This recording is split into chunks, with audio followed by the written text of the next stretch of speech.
Welcome to Headline News 24/7. Please click like and subscribe. Trump just announced perfect new plan to stop all Anthem haters, NFL in full panic. The NFL saw its lowest ratings last season. The average NFL game was viewed by 14.9 million people, down from the 16.5 million the previous season. Overall, NFL ratings for the last season dropped almost 10%. That's millions of dollars in revenue gone. That's an even bigger dip from the previous seasons when the ratings dipped around 8%.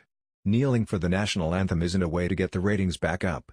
The NFL thinks it's okay for the players to take a knee during the national anthem in protest against injustice and racial bias. The question still remains, what injustice and racial bias are they talking about? NFL players make millions of dollars a year. They live in fancy mansions and drive only the best cars around. Yet, they claim to be oppressed and racially discriminated against. Sounds like a bunch of useless millennials if you ask me. What a shame. President Trump wasn't happy with the total disrespect of our nation's flag and military members. These men and women have fought and died for our freedoms, and these selfish millionaires think it's perfectly fine to show them disrespect. If you recall, President Trump attended a campaign rally in Huntsville, Alabama for Luther Strange. The president called for any players to be fired from the team if they decided to protest during the national anthem. Wouldn't you love to see one of these NFL owners, when somebody disrespects our flag, say, "Get that son of a bitch off the field right now. Out. He's fired. He's fired," Trump said. Once the Philadelphia Eagles won the Super Bowl, and the NFL kneeling frenzy came to a halt, the media went silent, and all was good. Until now. Recently, developments on the NFL's new policy that prohibits NFL players from kneeling during the national anthem. If they wish to protest, they are allowed to stay in the locker room, and not be on the field during the anthem. President Trump praised this decision but suggested the players need to be terminated if they do not show respect for the flag and our service members.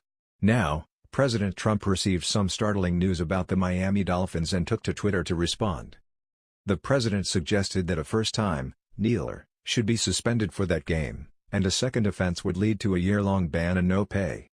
His tweet comes a day after the Associated Press obtained and published the preliminary disciplinary plans for the Miami Dolphins.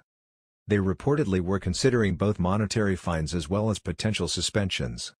After that was released, the team released a statement trying to minimize the blowback, while the NFL and NFL Players Association issued a statement agreeing to continue looking towards a long-term solution. In order to allow this constructive dialogue to continue, their statement said, "We have come to a standstill agreement on the NFLPA's grievance and on the NFL's anthem policy.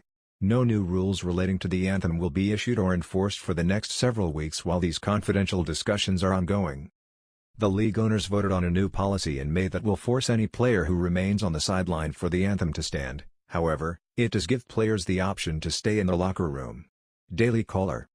The Giants co-owner Steve Tisch pushed back against President Trump's comments and said, hopefully he'll have much more going on that he's going to have to deal with and should deal with and must deal with than worrying about what NFL players do. Tisch went on to say, he has no understanding of why they take a knee or why they're protesting. When the new season starts, I hope his priorities are not criticizing the NFL and telling owners what to do and what not to do. The NFL recently adopted a new policy that would require players, coaches, and staff to stand during the national anthem after players. Eagles safety Malcolm Jenkins had protested during the anthem in 2017 by raising his fist. Giants linebacker Olivier Vernon and others took a knee in an act of silent dissent, advocating for criminal justice reform as well as against social injustice and racial bias.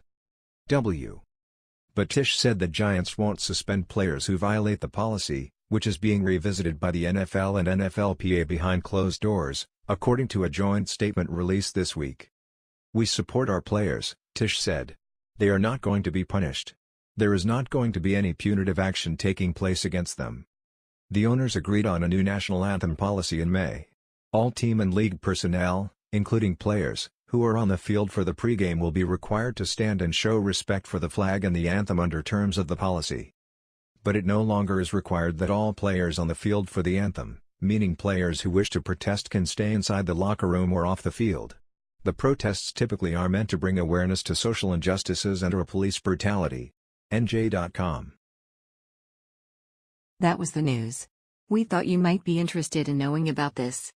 Please click like and subscribe. Thank you.